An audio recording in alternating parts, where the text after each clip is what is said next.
Hello, welcome to another Board Deck and Dice preview. Today we are looking at Zorro, the dice game from Pull the Pin Games. Pull the Pin Games used to be Overworld Games. This is the second in their Pull the Pin new line, which are games which have this same kind of size packaging, and you literally pull the pin to open it, boom, get exploded on, and then you have a magnetic clasp box that opens and stores the game. Also, they have this little tag here which helps with retail, hanging it on the pegs. The first is the third edition of Good Cop, Bad Cop, and this is Zorro, which is on Kickstarter. In essence, you have a magic color, no, not magic color, what I'm talking about, it's not magic color at all, apart from it has dice and cards in. Ooh, maybe it's magic color. King of Tokyo dice rolling style game, except in Zorro you are a bemasked hero and you are attempting heroic feats which eventually will attract the attention of scoundrels and villains and cause the end of the game. Along the way you can collect common and premium equipment. You can only ever have 3 equipment and only one of those can be premium, but it's not likely that you'll get much more than that anyway. Well, common you will, but premium is a little bit more difficult to get. On your turn, you will take your dauber and you will place it in one of the heroic feats. The heroic feats have symbols on them which you need to match with your dice, and also a colour which relates to the hero dice they may unlock for you. So let's say I go to this red one, I need 2 leaps and 2 dashes. I roll my dice. I see that I get 1 leap, so I'm going to save that. I'm going to re-roll, and I get to re-roll up to twice, so 3 total rolls. I get another leap, but I'm not another dash, but I'm not looking like getting my leap unless I get 2 in this roll. Oh, I did! So there we go. So I've achieved this heroic feat. This red card comes in front of me, and I can take the common equipment under it, or I can draw from the deck. This one lets me re-roll leaps, so I think I'm going to keep that.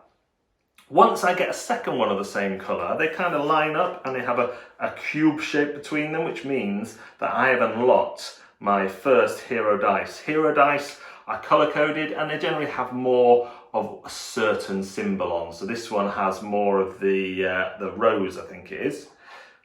The rose symbol on. So I get that, and that's mine. No one else can have that. They can have the other one, but that is mine. And then the scoundrel of that colour comes out, and everyone gets to fight the scoundrel. Scoundrels tend to be quite harder, but if you defeat them, you get a premium equipment. So it's quite nice that you have to fight them, but everyone else gets to fight them, but they don't have the advantage of your hero dice. So everything kind of stops until they... that scoundrel is either being fought and lost to by everyone, fought and beaten by everyone, or anywhere in between. And everyone who beats that gets the premium equipment draw. Premium equipment is so much better than common equipment. It will do things like up to 2 of your dice can be re-rolled. There's one that gets you 1 of 4 of the symbols, just all the time. Very good premium equipment. It is. The other thing to mention is that on standard rolls, you can ask someone to help you if you're in a 4 or more player game. So let's say I go here and I've had bad luck the last few times. I say, hey, yellow, fancy helping me? And they go, no, why would I? What's in it for me? I go, well, good you ask, yellow, because what's in it for you is if we win, we both get the equipment. In fact, if I win, and don't even use your dice, you still get to get some equipment. And yellow goes, hell yeah, I instantly changed my mind and I'm going to go there with you. It seems like they might do that all the time, but depending on what you're collecting, they might not want to because you're getting hero dice. If you get another colour, you might get another hero dice, making you too powerful. But that temptation that they will get rewarded no matter what. So when they help you, you have your normal rolls, and then they get a 4th roll with any benefits and dice that they have collected. And so it goes until one of 2 things happens. First, the heroic decks run out, or someone manages to collect a second heroic dice, triggering the hero. The hero? What is it, yellow? Villain, you idiot! The villain. And only 1 villain will come out, so this is the end game now. The villains are harder again to beat than the scoundrels, having more symbols on, and villains and scoundrels also have a special power too. So everyone again has a turn at fighting the villain. Should more than one person beat them, then they will duel off to see who can roll the most swords using all your special equipment that you've gathered during the game. Should everyone lose, then again you all have a duel to see who is the best loser. And should only one person win, they just win. So during the game, you're trying to get equipment that helps you, but you've got one eye on this kind of villain. You kind of want to, the villains all need the kind of thing that comes on their coloured dice. So, you know, it makes sense to try and grab those two dice, those two colours. But invariably, other people are going to see you kind of rushing for that and try and stop you. And then you have to face that villain a little bit ill-prepared.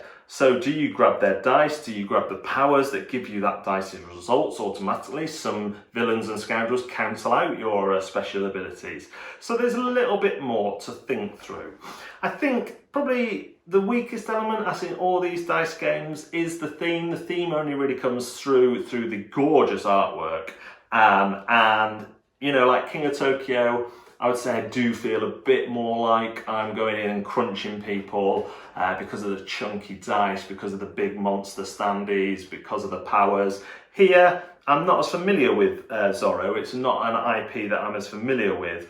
But I will say in terms of aesthetics, they've really gone very far to create something that is thematic in look at least.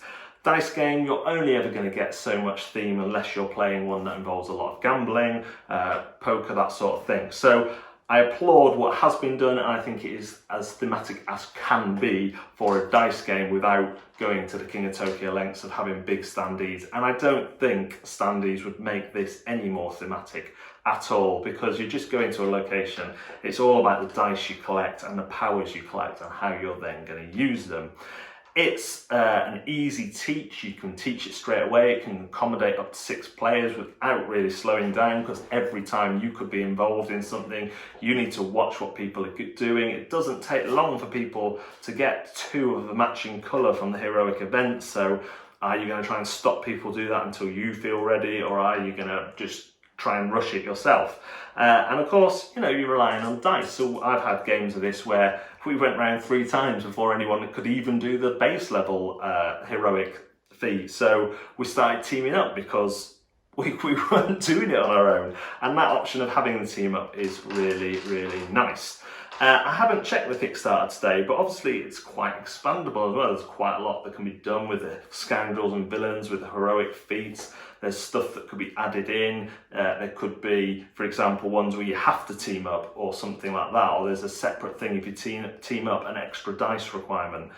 There's lots of ways it could go. I think for the second game and the first unique game, because Good Cop, Bad Cop is obviously a 3rd edition, I think it's a great little dice game in a great sized box for a great price that is presented with, even at this prototype stage, just presented super duper well.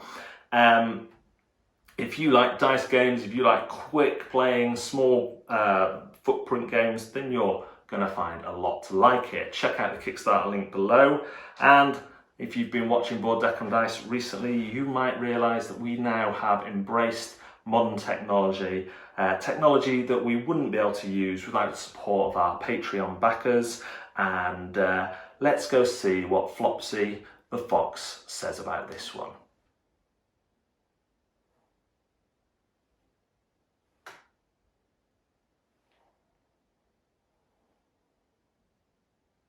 Yeah, thanks for those pearls of wisdom, Flopsy. You are like a clam with the amount of pearls of wisdom you deliver. Thanks very much for watching another Board Deck and Dice preview. We will see you next time.